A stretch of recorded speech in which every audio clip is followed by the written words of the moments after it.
What's up, YouTube? Back with another video. Mamba, July 10, 2022. And here to just talk about recent activity with the tire shop. Current activity, pretty much what goes on in 2022, what's going on right now in the industry, and in my tire shop. So today's activity, Sunday, it's already closed. We closed at 2 o'clock. A lot of activity, very busy. We closed at 3. We're past 3 today. No, about 3 o'clock. One of the big jobs we got today was TPMS sensor switch and reset. So we got a 2015 Chevy Silverado. It had its original sensors on some aftermarket wheels he had in the back of the truck, and he wanted to put them to his original wheels, so we dismounted them, mounted the tires back up on the aftermarket ones. He put them back in the back of his truck, got those sensors, put it on his truck, and then we did the TPMS reset. Also, my nephew's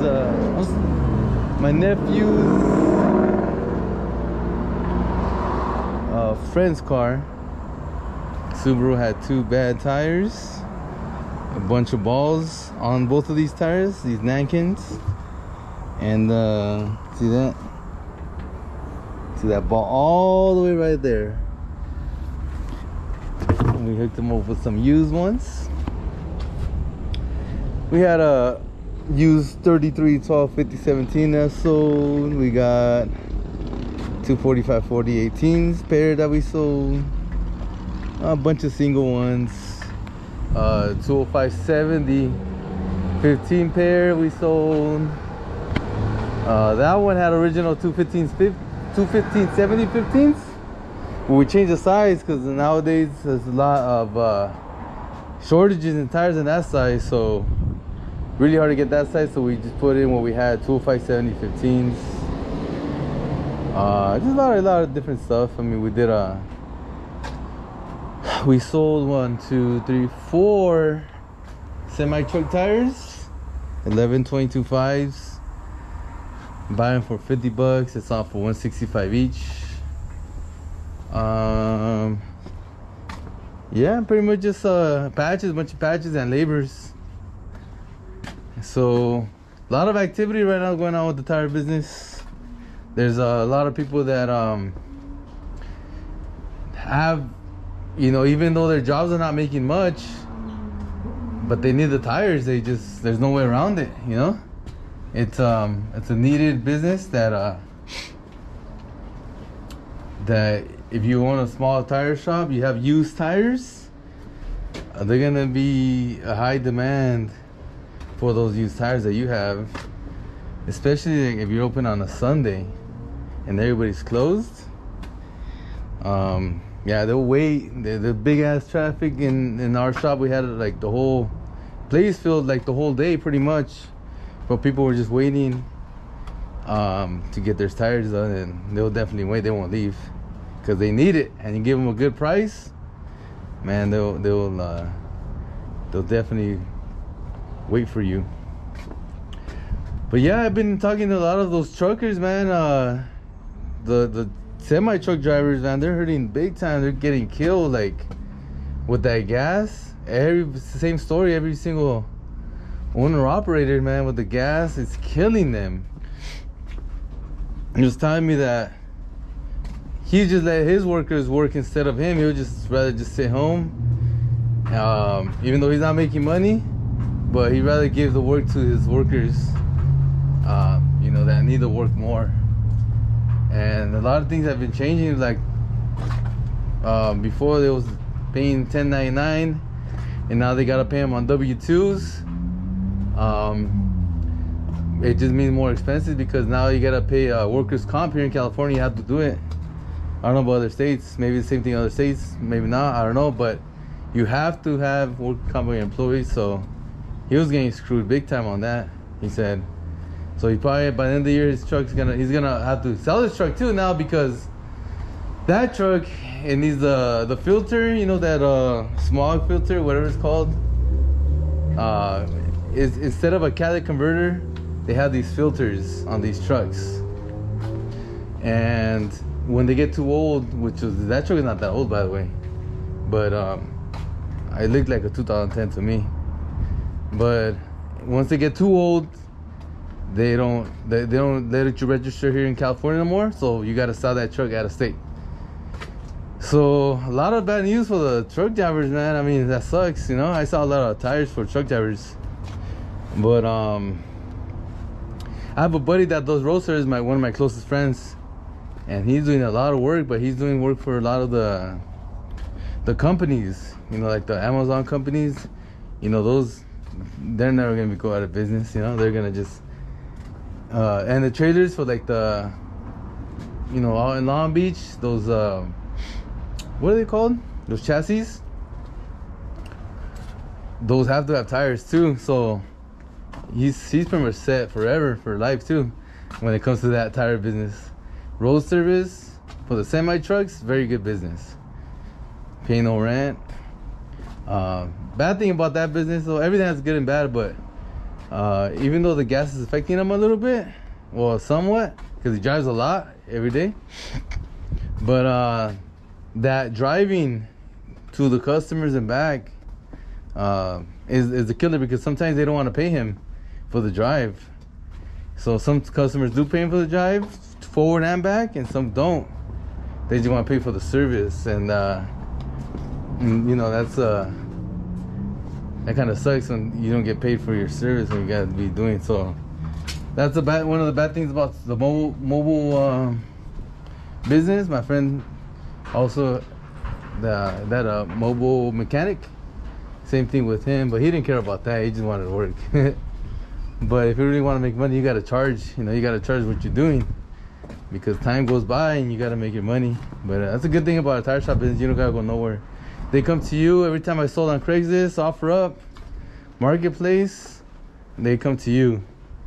So I never really had to go anywhere. I tried a little bit in the beginning, just to try it out, and it was stupid. That shit just fucking sucked.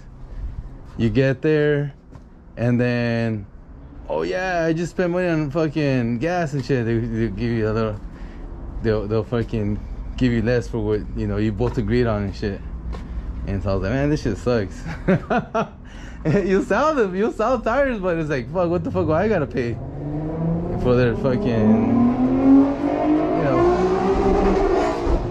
for whatever, for discount they're asking and all that stuff, you know? Better they come over here, they want to do something like that, you know, they freaking, you know, you don't waste your time, you're already here, you know? Let's say you give a little discount of something, who cares, like, but you don't have to go waste your time and go all the way over there and stuff. But I mean, it's good and good and bad in every business. I guess in the beginning, it matters a lot if you have a lot of time or not. Because if you have a lot of time, then that means you can definitely take a drive and do some work and get paid. Okay, so another one we're talking about, 245 40 20 that we sold today was bad, and then we had another one, so we just switched it out, which is a very hard size nowadays, ladies and gentlemen, to get used. A 245 40 20. You watch out for those sizes. If you see them, grab them. Beautiful. Yeah, pretty much. I mean, we sold a set of 4 that was up there, 275 55 20, which is exactly the same thing as that set over there. We still need to organize here at this shop. We got a big old mess. We probably organized like 5 tires in this whole, you know, last week, and we've been so busy, short on staff a little bit, and then there was a big trash. There was a lot of trash, and then so we had to cut a lot, make some room in the front. Most importantly, this is way more room than it was before. It doesn't look like much, but it was a lot of tires out right here, all this right here, and along this wall right here. So there was a lot of trash, and we had to cut. And now I can see the Kobe and Gigi sign on the bottom. Rest in peace. So we're gonna cut tomorrow morning, and then we're gonna have that under control, and then we're gonna go to the back and organize some, make a little bit more room, just for a little time, not much time. I don't want to spend a lot of time on the organizing part because we don't got much people. And then right away we should be able to start bringing in tires to make some room. And we'll work on this pile right here. This is the pile that's all random right now. This is all random. So then we'll put it in space in this place, and we'll be able to find the tires easier. So just so you know, like the way I do it, I have a lot of tires. So like if we have someone that comes in 245, 40, 17, let's just say, I'm not gonna run through and look at the pile. I'm gonna just come over here and get, you know, wherever we have it here, because I know for sure we have, let's say, a few here, and in the pile I think we do have like 2, let's just say. Probably let's just say one's here, one's over there. But it's a lot harder to come look here and get one tire here and one tire over there, compared to like just coming here in the 17s. In the 17s, we'll look, we'll find it. You just look, and we'll find it somewhere. So then it's kind of a good thing, because first of all, we saw what we already have, and then second of all, like whatever comes in, it's like fresh, and it's like a bonus, like a new, you know, something new that came in. So that's the way I like to do it. So I just have the guys always just grab what we have out here, and if anything we don't have it, then we have to go look to the pile. And man, it's hard, because looking through random tires, it's a big mess. So I remember when I was a kid, we had, let's say, like racks right here. This was a rack right here, and I think there was like racks, like I think one rack was here, right? Because this was in here, I built this right here. But pretty much this was the entrance right here to the back. But back then, I mean, I wasn't in charge back then. It was my dad's. I was a kid, right? But he had like a massive, you know, mountain of tires right here, and no one wanted to walk to the back, because it was like to get to the back, you had a massive mountain of tires, and it was like a big mess. So like it was really just me, like pretty, you know, lighter and better in shape than the other guys. So when I look for tires, I had to always like start climbing from like right here, and then like, you know, be way up there, and then go to the backside and then look for the tires. And they just stayed there for like months, or I don't know how long, maybe years. I don't remember how long. It was probably like a year length or something, that had that big ass fucking mess. It was just that they wouldn't organize, and then it was just it was hell. So that was a bad thing, because like first of all, let's say the tires are like down here, you're not gonna find it, because we're not gonna dig down there. And then second of all, the guys, they're not gonna want to come back here and look for the tires. So then pretty much like you lose business. And back then, you know, I was like, I didn't really know about like sizes and stuff as a kid. I mean, I knew a little bit, but not that much. Not good enough to like tackle this big ass mountain down and start putting everything in order and stuff.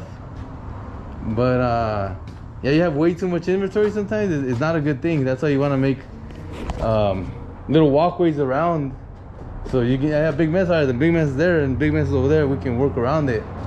But don't have a big mess you can't walk around, man. It's like sucks. You lose a lot of business like that.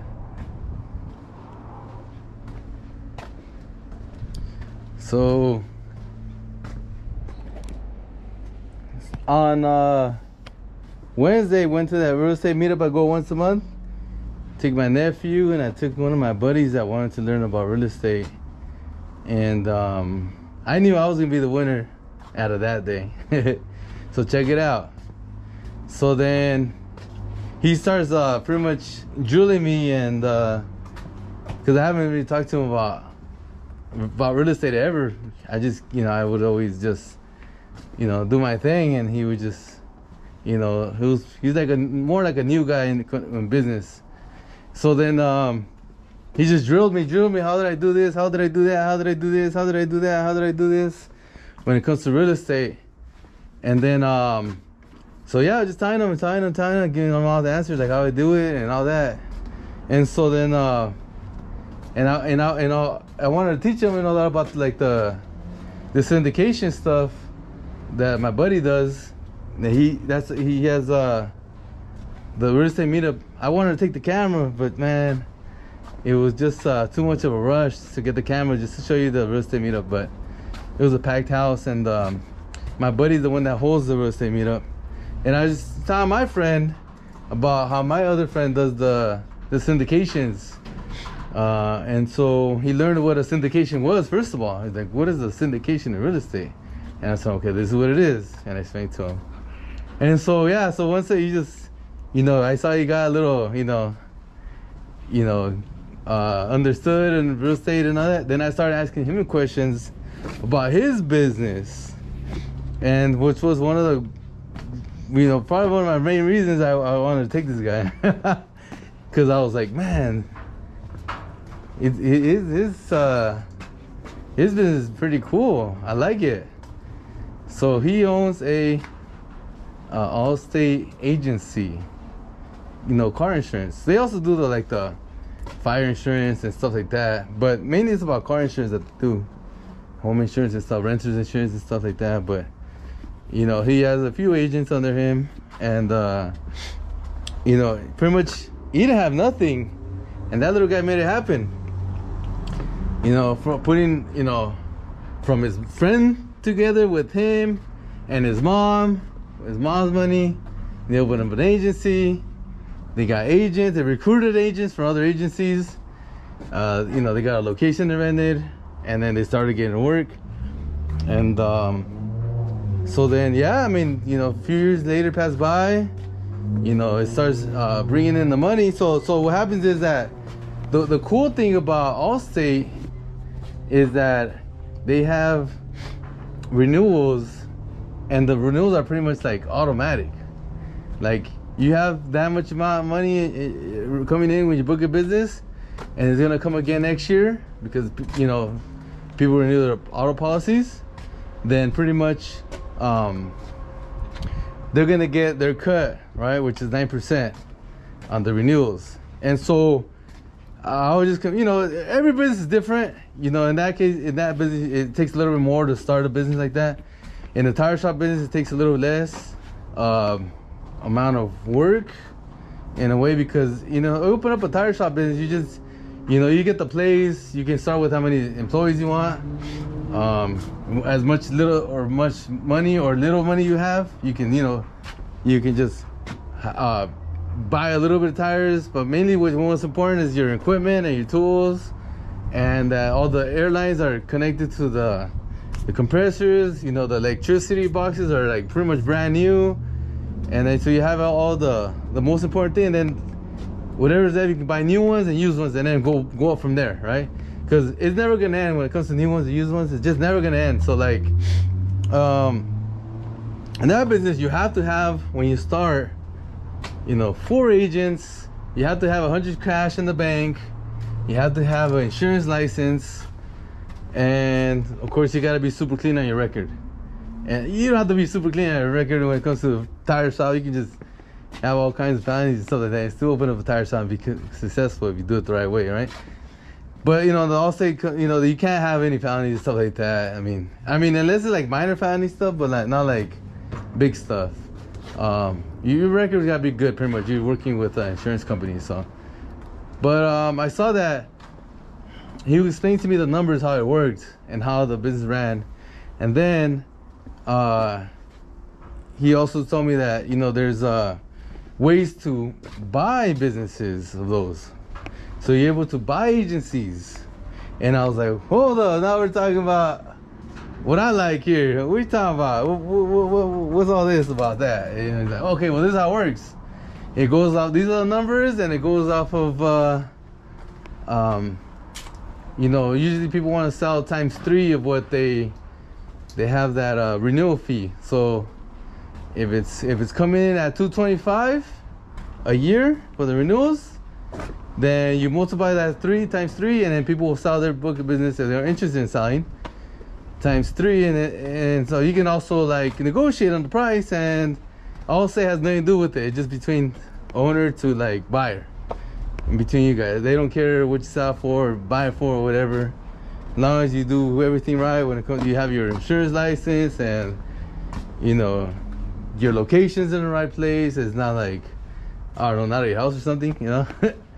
And then and I was like, man, that's freaking awesome. Like, I mean, it's a lot of little details he told me about, but the point is that in this business, tire shop business, you know, you work hard, and then the money comes in. The harder you work, the more money comes in, and then you start slacking, then less money comes in, right? But in Allstate, it's already set. Like, you know, if you sign more policy, well, your only income's gonna only go more. You know, it goes up slowly, but it goes more. But once the book of business is in, it's already coming back in already. I mean, there's a retention. The way they track it, you know, and so you gotta like watch. Okay, what's your retention business? And you know, the insurance, the agents were writing business the right way, not too cheap. And then when the Allstate finds out, you know, there's not the right numbers, they increase the numbers on the insurer, and then the insurer goes up to what it's supposed to be charging the next year. And so they're like, oh, forget that, I'm dropping this. So then they'll drop you, and then you lose a customer. So pretty much, you know, you gotta find out like what's the retention rate of the book of business, and then go from there, and whatever you want to negotiate on the price. And if you buy, you don't have to like recruit agents and all that. You just take it over, right? You can move locations if you want, but just make sure you gotta get it approved by the company. And so anyways, I was like, man, I like that business a lot, because you don't have to be there. Like my buddy, he's not even there. And I was like, I know my friend for many years, and I was like, that guy doesn't work hard. I work like 10 times harder than that guy. But that guy, he made it happen. Like, man, he freaking got into the right business. And then you know, money's coming in. He bought his own property. He lives there now. And I was like, man, that's sweet. I really like that. Like, I like that business model. So I might be wanting to go in that business, you know. You know, my tire shop's great. Everything's good and all that. I love it. But, you know, like I always talk about other videos, you want multiple streams of income, and you want to come to the tire shop business. But I keep pushing it. With you guys that, you know, if you think about starting a business, tire shop business, well, okay, think about it, come in and do the business.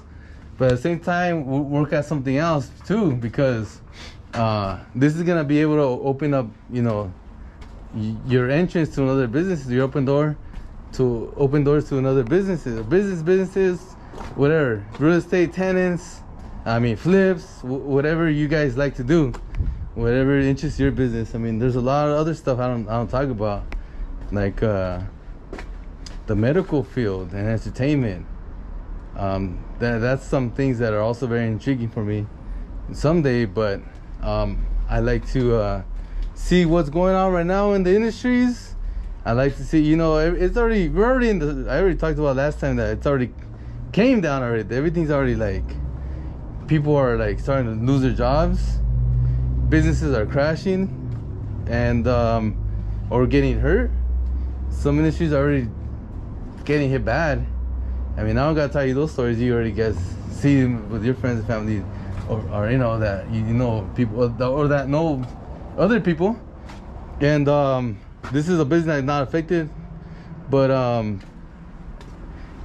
when it comes to equity and when it comes to cash flow in the next few years, I'd rather much have cash flow in the next few years than equity, because your equity is gonna just be eaten up with time. I mean, I love properties, but they're gonna be coming down, and the equity is just gonna be getting hit with that. But you know, if you go out properties with cash flow, which the ones I'm keeping, I sold the one that already had a bunch of equity, but I'm keeping the one with a lot of cash flows, and and I'm thinking about going to another business for cash flow purposes because of what's coming ahead. Also, ladies and gentlemen, I'm joining this entrepreneurs organization. I think it'll be really cool to meet other people that are doing good in their business, and they're successful in their businesses already. Because to join, your business has to make over $250K a year. So this shop makes more than that, so I'm going to join at that level. I mean, their goal is to get you to make you even more at your business or whatever, which is cool. But I'm not really going for this business. I'm going to learn other styles of business that's going on, just to talk to these people that they'll share their details about their businesses and other things that I can start on the side without taking much of my time. But I think to be honest, I've been already thinking this week I should just start studying already for my I think it's called PNC license, which is car insurance license, because I really want to get into that Allstate business. It's gonna take time. Let's just say it takes me like 2 years or something to get into the industry. Who knows how long, but that's definitely a route I want to go. And car insurance is also recession proof. It doesn't matter the economy down or up, but I want to see other businesses that are getting hit or growing in this economy, and I want to be able to talk to these entrepreneurs that actually run and own these businesses. That's because a business is something that's alive. Like, you can't just put on autopilot and they can say whatever they want. Like, if you're on autopilot, you're not gonna be doing as good as you're freaking working hard and going hard in the business. I mean, so these people, my buddy's gonna be in that business too. I mean, in that organization too. Well, he's already in it, but yeah, they're starting the groups right now, and he told me about it. I'm like, oh yeah, it's cool. I mean, they meet once a month, and people share ideas and people share what they're doing. I want to share what I'm doing and how the tire shop business has been for me, and my real estate stuff. But it's always good to like keep growing and learning, never stop. And unless you are in the older ages and you want to calm down and stuff. But we can't really do that when we're like younger. I mean, I mean, I can't. Well, at least I can't kick it and go to Disneyland and shit all the time. You know what I mean? I'm not that type of guy and shit. I just want to go hard and hard and hard, and just trying to like build more streams of income, and lots of success. I told you guys already. Goal is to have 50 streams of income. I'm not trying to rush it, by the way, because you can't have 50 streams and have weak. I'm talking about weak tenants, trashy place, and then they don't pay and having all the trouble all the time, a lot of turnover. So yeah, you do have that. You have high cash flow, but then you're gonna have to replace it all the time, or replace it because of cash flow. When it comes to units of incomes, you do have to replace them here and there. I do have to replace mine here and there. If I lose somebody that doesn't pay me the containers, I'm sorry. If someone leaves the containers, then I have to find someone new that's gonna want to rent my containers again. Let's just say, if I have a tenant that moves out, I'm gonna have to find a new person to fill that unit. So we're always gonna be filling over and over and over our current units, right? Whatever it is, our rentals. But when it comes to now if you're gonna go try to buy something out of state and some junk apartment building that has you can buy this 50 or whatever it is, 30 units, right? And you can even buy it cash, right? But then there's all these fucking turnovers and high maintenance, and the property manager's calling you every day and all that. I don't want that. So I'm not gonna rush it. I much rather build one new stream of income slowly but surely, and it's solid, right? And it's just like over there on the side, and then Oh, here's another one, nice and solid, right? Let's say someone pays you the year, right? Like I've gotten, sometimes someone pay me a year for like upfront of something that I'm doing, and then they're gonna pay me next year when the time is due. So now that is quality right there. They don't call you for nothing, right? But yeah, I don't want to rush it, but I want to learn and from different people that are here in LA, that what they're doing, and like I learned from my friend. We went to that meetup. He learned a lot. He's gonna continue to learn about real estate. I told him, hey, well, I'm here anytime you got questions and stuff. You know, I was answering all his questions, and then my friend Bronson, which is the guy who had the meetup, he was answering his questions too. And yeah, my buddy learned so much, and I learned so much about the Allstate agency. I want to get one of my own, ladies and gentlemen, but we'll see if it happens or not later on. All right, guys, talk to you guys next time. Mamba out.